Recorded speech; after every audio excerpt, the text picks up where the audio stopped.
आज के इस वीडियो में आप देखेंगे 1869 का बना रानीखेत का गोल्फ ग्राउंड, जो कि एशिया का दूसरे नंबर का सबसे बड़ा प्राकृतिक गोल्फ ग्राउंड है। साथ में देखेंगे सन 1788 में स्थापित कुमाऊं रेजिमेंट का सोमनाथ प्रवेश द्वार और साथ में बहुत कुछ। ये वो रेजिमेंट है जिसने प्रथम विश्व युद्ध, द्वितीय विश्व युद्ध, भारत पाक युद्ध, भारत चीन युद्ध और काफी सारे युद्ध और अभियानों में भाग लिया हुआ है। इसके साथ साथ आप देखेंगे रानीखेत की बाजार और रानीखेत के प्रसिद्ध घूमने लायक जगहों में से एक चिलिया नौला की बाजार। तो आज का सफ़र है मेरा तिपोला का। तिपोला ये मेरा ससुराल है, जहाँ के ये मूल निवासी रहे हैं पहले। तो आज का सफ़र मेरा तिपोला का है। तो चलिए बातें करते हैं तिपोला की।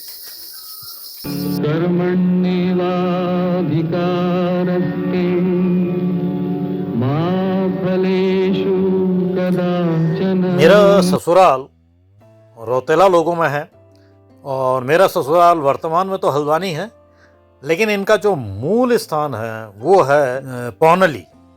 तो आज का मेरा सफ़र है अपने ससुराल के, यानी कि उनके मूल पैतृक निवास जो पौनली है वहाँ का। तो यहाँ के लिए मैंने अपने सफ़र की शुरुआत करी अपने अल्मोड़ा स्थित आवास से और पहुँचा ये कटपुड़िया होते हुए बुबू धाम पे। बुबू धाम के दर्शन करने के बाद, वहाँ हाथ जोड़ने के बाद, फिर मैं अपने सफ़र में आगे बढ़ा और पहुँचा कालका पे। यहाँ कालका में जरा सा ऊपर चढ़ के एक दो कहना चाहिए 100-200 मीटर ऊपर चढ़ के कालिका का यहाँ पर एक प्रसिद्ध मंदिर है, जिनके नाम पर ही इस जगह का नाम कालका पड़ा हुआ है। यहाँ से जैसे ही थोड़े सा आगे बढ़ते हैं तो आता है एशिया का दूसरे नंबर का सबसे बड़ा गोल्फ ग्राउंड और सबसे ऊंचे गोल्फ कोर्स में से एक रानीखेत का गोल्फ ग्राउंड। ये गोल्फ ग्राउंड 1869 के आसपास का बना हुआ है। ये शानदार 9 होल वाला गोल्फ कोर्स। इसके बीचों बीच ये मोटर रोड है। मोटर रोड के दोनों तरफ ये स्थित है। इस गोल्फ कोर्स का इस्तेमाल है वो अक्सर कुमाऊं रेजिमेंट के और नागा रेजिमेंट के अधिकारी और उनके कैडेट किया करते हैं। यहाँ पर से जो रानीखेत है वो 5 किलोमीटर की दूरी पर स्थित है। पहले जब इस रानीखेत गोल्फ कोर्स की ये 4 दीवारी नहीं हुई थी, इसमें रोड के किनारे जो ये इस समय आप 4 दीवारी देख रहे हैं, ये जब नहीं हुई थी तो यहाँ से हिमालय के बहुत बढ़िया दर्शन होते थे। कहना चाहिए राजसी हिमालय के दर्शन हुआ करते थे। तो ये है रानीखेत। जाते वक्त बीच में पड़ता है ये गोल्फ ग्राउंड। आपको मैं ये दर्शन कर रहा हूँ गोल्फ ग्राउंड के। ये गोल्फ ग्राउंड रोड के दोनों तरफ है, इस तरफ भी और साथ में ये इस तरफ भी। रानीखेत के इस गोल्फ ग्राउंड में काफ़ी हिंदी फिल्मों की, बॉलीवुड फिल्मों की शूटिंग भी हो चुकी है, जिनमें से एक प्रमुख फिल्म है राजा हिंदुस्तानी। उसकी शूटिंग भी इसी गोल्फ ग्राउंड पे हुई थी। एशिया के ये सबसे खूबसूरत गोल्फ ग्राउंड के दर्शन करने के बाद बढ़ते हैं आगे के सफ़र। यहाँ से गुजरने पर बड़े आनंद की अनुभूति होती है। ये गोल्फ ग्राउंड को पार करके अब हम पहुँचते हैं यहाँ के प्रमुख स्टेशन घिंगारी खाल पर। यहाँ पर से दाएं हाथ की तरफ एक नीचे को रास्ता जाता है, जो कि जाता है सीधे द्वाराहाट की तरफ और इनडायरेक्ट में बगवाली पोखर की तरफ, या गगास नदी की तरफ। और जो सीधे सामने जा रहा है वो है रानीखेत की तरफ। अगर बात करते हैं घिंगारी खाल के महत्व की, तो घिंगारी खाल उत्तराखंड में रानीखेत में स्थित एक बहुत ही महत्वपूर्ण स्थान है जो भारतीय सैन्य इतिहास में अपनी भूमिका के लिए जाना जाता है। 1 नवंबर 1970 को नागा रेजिमेंट की पहली बटालियन का गठन यहीं केआरसी यानी कैंट रोड कम्युनिकेशन की मदद से हुआ था।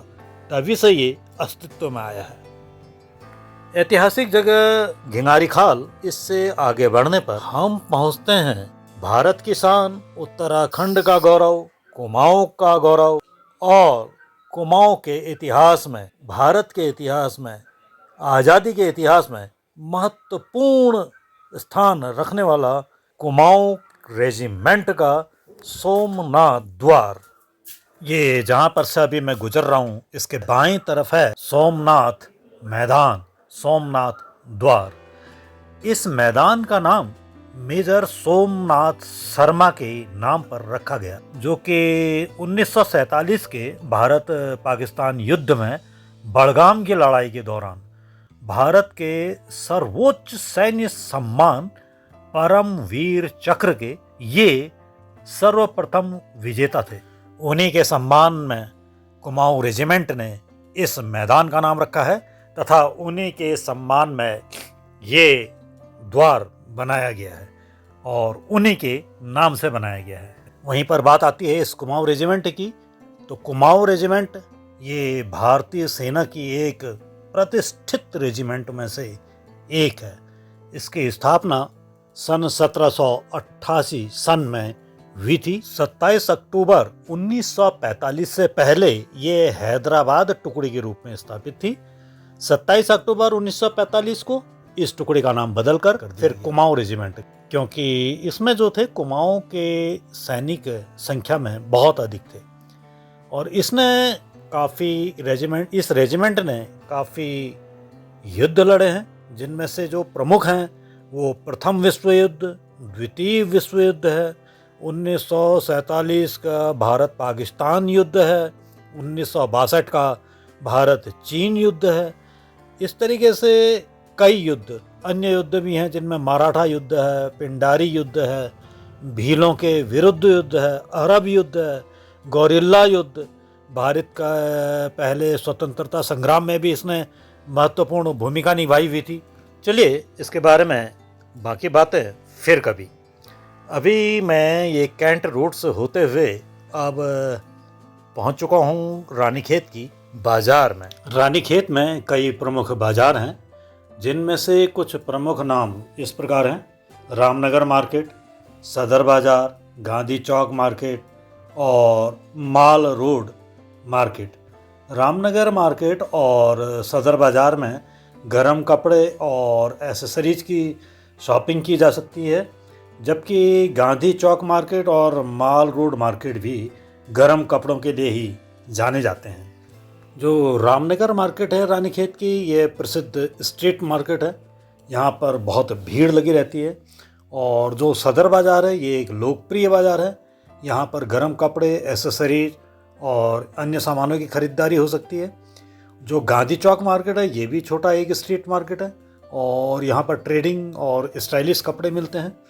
जो माल रोड मार्केट है ये प्रमुख बाज़ार है और यहाँ पर विभिन्न प्रकार के ऊनी कपड़े, जूते, सारा सामान, अन्य सामान और होटल, ये सब रेस्टोरेंट ये आपको यहाँ पर मिल जाएंगे। बात करते हैं कुछ रानीखेत के नाम की।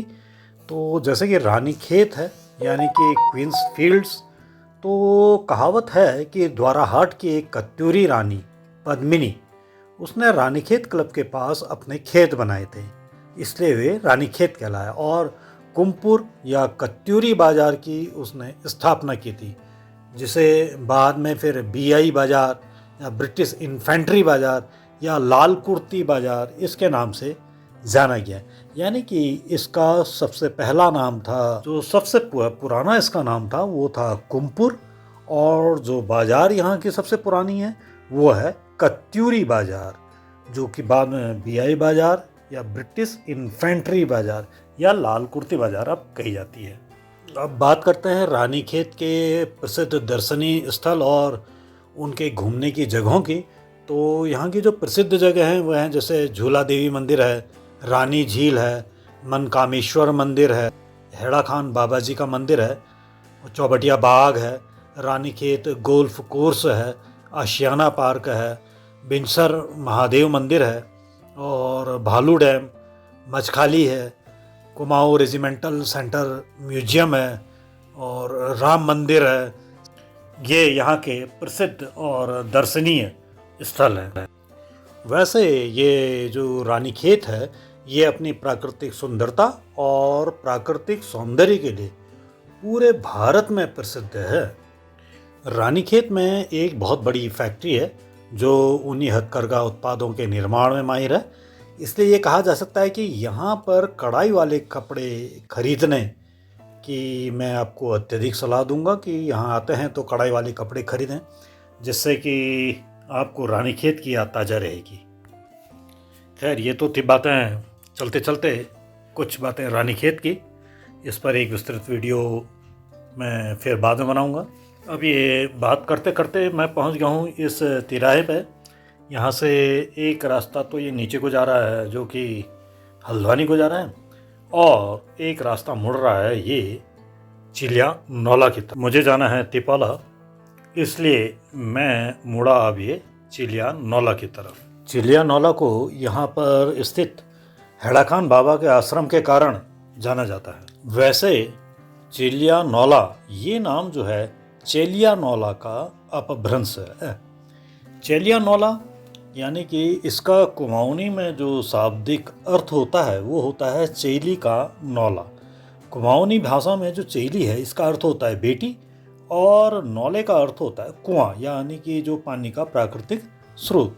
तो पहले यह स्थान जो है मल्ला बधान के नाम से भी जाना जाता था। 1915 की बात करें तो 1915 तक यहाँ चिलिया नौला में बांस के पेड़ों से घिरा हुआ ये छोटा सा एक बाजार हुआ करता था। यहाँ सिर्फ एक छोटी सी सराय हुआ करती थी, जिसमें ब्रिटिश सरकार के जो कर संग्रहकर्ता होते हैं, इनको आम भाषा में आप थोकदार कह सकते हैं, थोकदार। तो ये अपनी यात्रा के दौरान ये जो आसपास के गांव हैं वहाँ से टैक्स कर एकत्रित करते थे, और उसको एकत्र करने के लिए वो यहाँ पर रुका करते थे। तो ये जो स्थान था, यहाँ पर जो प्राकृतिक जल है उसके बहुत सारे स्रोत थे, यानी कि नौले हुआ करते थे। तो 1920 के चलते चलते कुछ स्थानीय लोगों ने उन स्रोतों को, वो जो नौले थे, उनको पत्थर और ईंटों के निर्माण किया और उनको ज़रा सा अपग्रेड कर दिया और उनको एक नौले का निर्माण कर दिया कहना चाहिए। तो इसका नाम जैसे जैसे उन्होंने निर्माण किया नौले का, तो उनका नाम अपनी बेटियों के नाम पर रखना शुरू कर दिया। चूँकि उनका नाम ये अपने बेटियों के नाम पर रख रहे थे, तो इसलिए इस जगह का नाम चेली का नौला कहा जाने लगा, जो समय बीतने के साथ फिर चिलिया नौला में चेंज हो गया। 1980 के बाद जब यहाँ हेड़ा खान बाबा का आश्रम बना और जीटी बिड़ला मेमोरियल स्कूल की जब स्थापना हुई, तो यहाँ के विकास में फिर बहुत तेज़ी आ गई। तो ये थी चिलिया नौला की बाजार और चिलिया नौला, और अब हम पहुँचने जा रहे हैं ये हरड़ा देवी के मंदिर के पास। ये दाईं तरफ है हरड़ा देवी का मंदिर। और अब मैं प्रवेश कर रहा हूँ सोखोला गांव पे। ये जो गांव दिख रहा है ये सोखोला गांव है। ये जो अभी हम गुजर रहे हैं, ये गुजर रहे हैं तल्ला बधान क्षेत्र के पास से। बहुत खूबसूरत रोड और प्राकृतिक दृश्यों का समावेश है यहाँ पे। और अब ये आ चुका है अगला पड़ाव, अगला गांव खिरखेत। चिलिया नौला चलने के बाद बहुत समय बाद फिर ये मिली है एक छोटी सी बाजार खिरखेत की, लेकिन शायद यहाँ की आवश्यकताओं को पूरा करती हुई दिख रही है। खिरखेत गांव को पार करने के बाद कुछ समय बाद ये आया गांव चमनपुरी। बहुत प्राकृतिक सौंदर्य से परिपूर्ण है, सामने बिल्कुल खुला हुआ इलाका है। और चमनपुरी के बाद अब ये गांव आ चुका है पलयूड़ा। अब ये लगातार जल्दी जल्दी गांव आ रहे हैं, बहुत नज़दीक नज़दीक हैं, छोटे छोटे गांव हैं लग रहा है। और ये जो गांव है, ये जिस गांव से गुजर रहे हैं, ये है अमयाड़ी। अब सफ़र में आया अगला गांव डिंगा। ये गांव है डिंगा। मौसम सुहावना, बिल्कुल खुला हुआ, आसपास बिल्कुल खुला हुआ, जैसे खुली हवा में सांस, चारों तरफ खुला हुआ इलाका। अब आया नया स्टेशन मजूर खान। बहुत समय बाद मिला एक मुस्लिम शब्दावली में बसा हुआ एक गाँव। प्रकृति का आनंद लेते हुए अब ये नया स्टेशन आया गांव भगीना। बहुत हरा भरा इलाका है यहाँ पे। और अब ये पहुँचे गगास नदी पर। इस समय हम गगास नदी के पुल को पार कर रहे हैं, गगास नदी को पार कर रहे हैं। यहाँ पर उद्गम तो बड़ा छोटा दिख रहा है, शायद यहीं से ये पैदा होती होगी गगास नदी। और ये लगभग 2.5-3 घंटे का सफ़र करते हुए अब मैं पहुँच पाया हूँ अपने लगभग अंतिम पड़ाव पर, टिपोला पर। करीब 9-9:30 बजे मैंने अल्मोड़े से अपना सफ़र शुरू किया था और इस समय 12:30 के आसपास बज रहा है। तो इतना समय लग गया टिपोला तक पहुंचने में। अब यहाँ से बहुत ज़रा सा रह गई है मेरी मंजिल। टिपोला ये होने को सुनने में बहुत छोटा सा शब्द दिख रहा है, लग भी छोटा सा रहा है। मैंने भी छोटा सा सोचा था, लेकिन आज जब यहाँ पर पहुँचा तो देखा कि यहाँ पर बहुत अच्छी और एक बहुत बड़ी बाज़ार है। करीब कहना चाहिए देखी हुई सुनी हुई मैं कह सकते हैं हम भवाली के बराबर बड़ी बाज़ार है ये बात और है, घनी उतनी नहीं है, लेकिन है ये बहुत बड़ी बाज़ार। ये यहाँ पर एक सिलोर महादेव का भी मंदिर है। ये यहाँ की सिलोर पट्टी कह सकते हैं।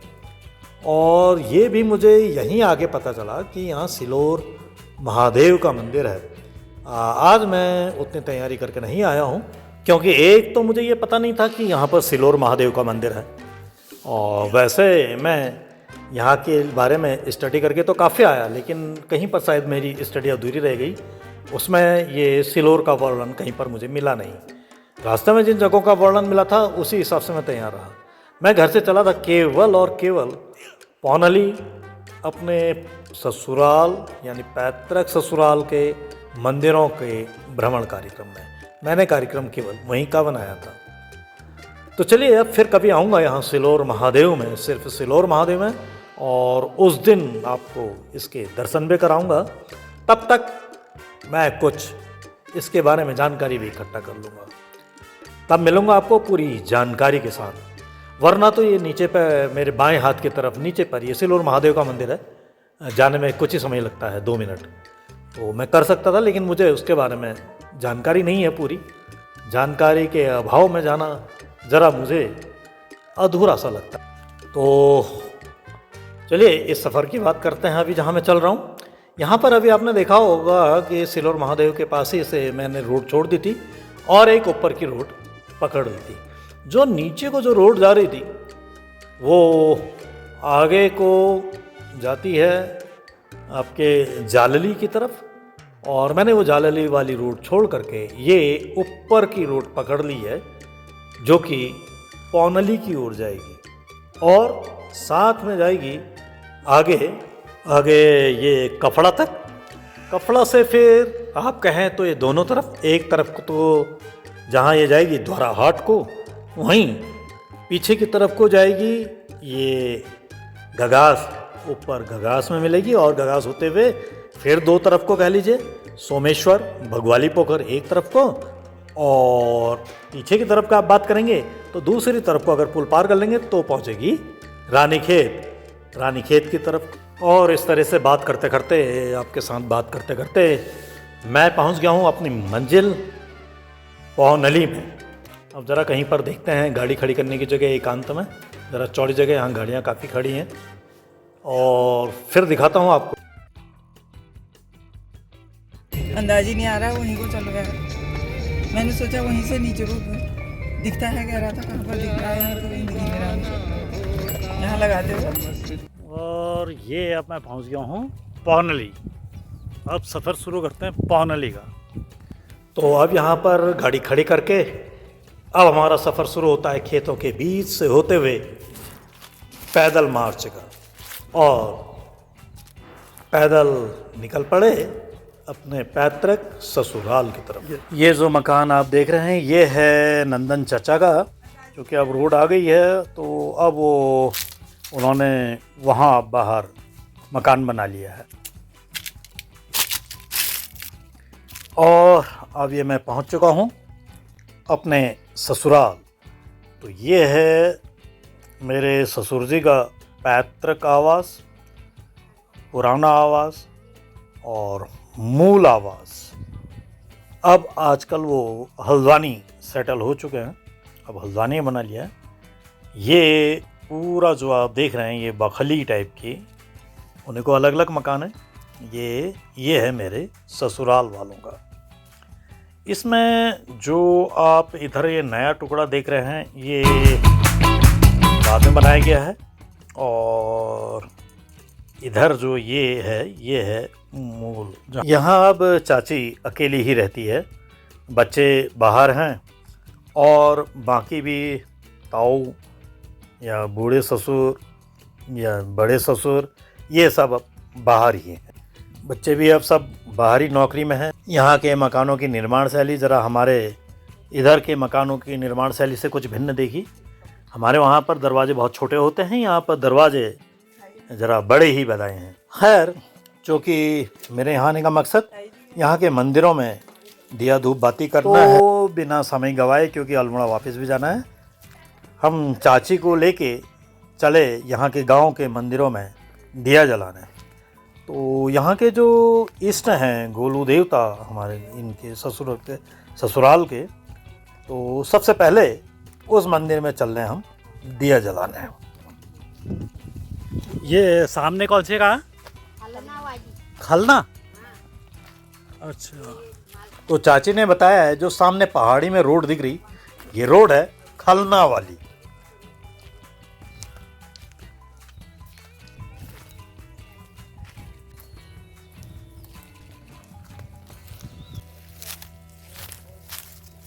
और अब हम यहाँ पहुँच गए हैं गोलू देवता के मंदिर में।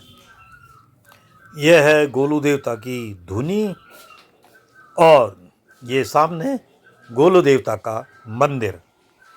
मंदिर के अंदर स्थापित हैं संगमरमर के गोलू देवता और साथ में स्थापित हैं, जब ये ताड़ीखेत से यहाँ पर मंदिर लाए तो ताड़ीखेत से ये पत्थरों के स्वरूप में गोलू देवता को लाए थे। बाद में जब मंदिर का जीर्णोद्धार किया गया तो फिर यहाँ पर एक संगमरमर की गोलू देवता की मूर्ति स्थापित कर दी गई। ताड़ीखेत का गोयल है, ताड़ीखेत का। अब क्या कहा? ताड़ीखेत का गोयल। अच्छा, ताड़ीखेत से ये गोलजू लाए होंगे। हाँ। और उस समय वो पत्थर के रूप में वो वाले पत्थर लाए होंगे। हाँ, वो वाले पत्थर। फिर बाद में हम ये 3 साल हो गई मूर्ति लाई। अच्छा। हाँ। गोलजू यहाँ जो है वो ताड़ीखेत से लाए हैं। हाँ हाँ। ऊपर को देखिए, ताड़ीखेत से गोलजू लाए, बाद में फिर मूर्ति बाद में लगी। हाँ, मूर्ति को तो 3 ही साल हुए। और ये क्या बताया आपने?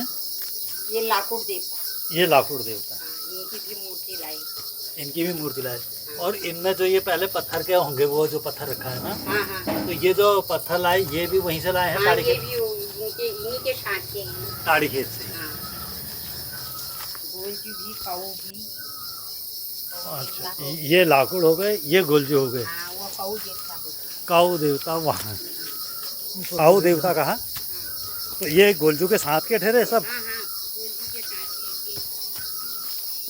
तो चाचे ने बताया ये काऊ देवता हैं जो गोलजू के साथ चलते हैं। फिर मैया जो है वो अलग मंदिर होगा। हाँ, वो घर में। अच्छा वहाँ वो लोगों के अंदर। अच्छा, ये गोलजू आपके अपने हैं मतलब ये? हाँ, अच्छा, मैं गांव के समझ रहा हूँ। गाँव के नहीं, हमारी बाकरी के। अपनी बाखली का अपने हुए वो। हाँ। तो गोलू देवता के दर्शन करने के बाद अब हम बढ़े यहाँ पर भूमिया देव के दर्शन करने के लिए।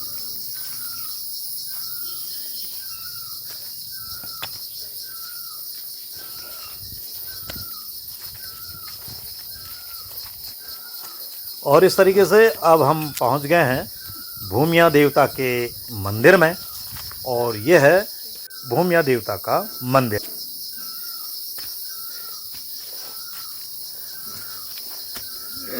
ऊपर को देख रहा, गोलजू, कौआ और लाकुड़ देवता के, भूमिया देवता के दर्शन करने के बाद अब हम जा रहे हैं अन्यारी देवी के दर्शन करने को।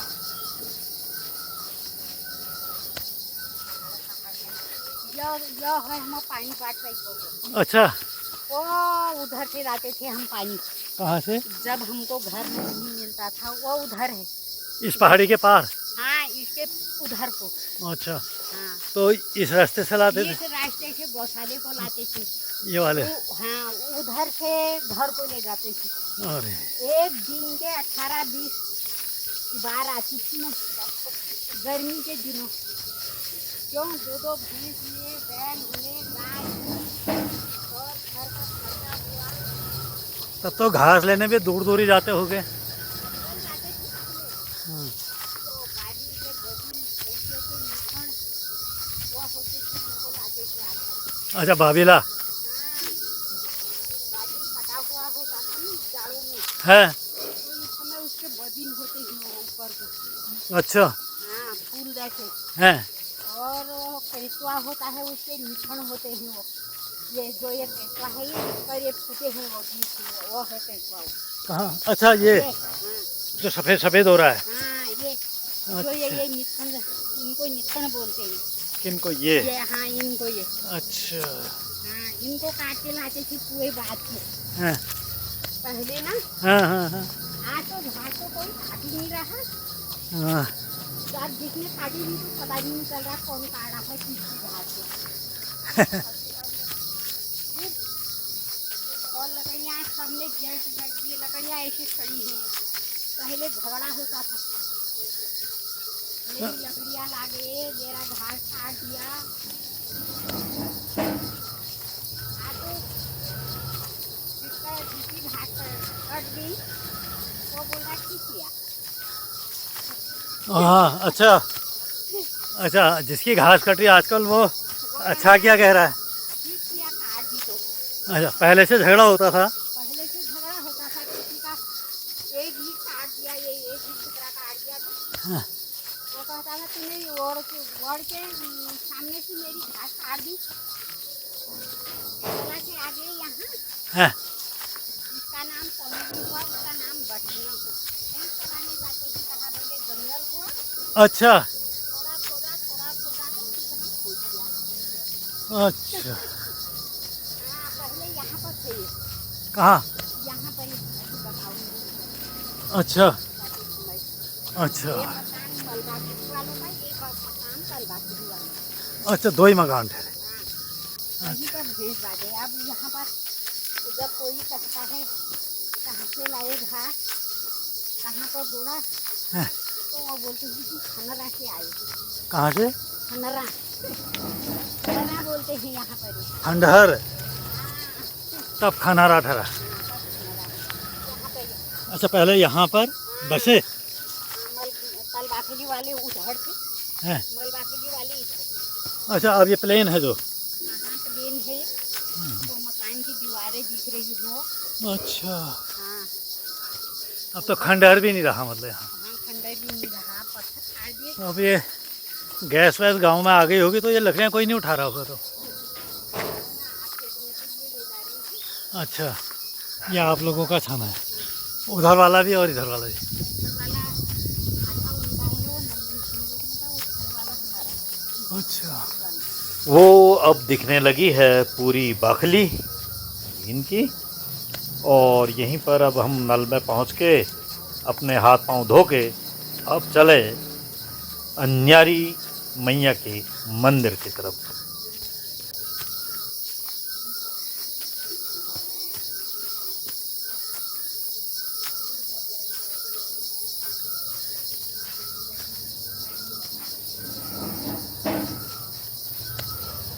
कुल इस अन्यारी देवी के मंदिर में दीप बाती करने के बाद अब हम पहुँचे अंदर के मंदिर में दिया बत्ती करने को। और फिर चाची के साथ खाना खा पी के फिर हम निकल पड़े वापस अल्मोड़ा की तरफ। अब मैं आज का वीडियो यहीं पर समाप्त करता हूँ। आज के इस वीडियो में आपको दिखाया मैंने तिकोला स्थित ये पुरानी गांव और वहाँ पर के गांव के मंदिर और इसके बाद मिलता हूँ मैं आपको अब अपने दूसरे वीडियो में। तब तक के लिए आपको गजेंद्र सिंह दसीला का प्यार भरा नमस्कार।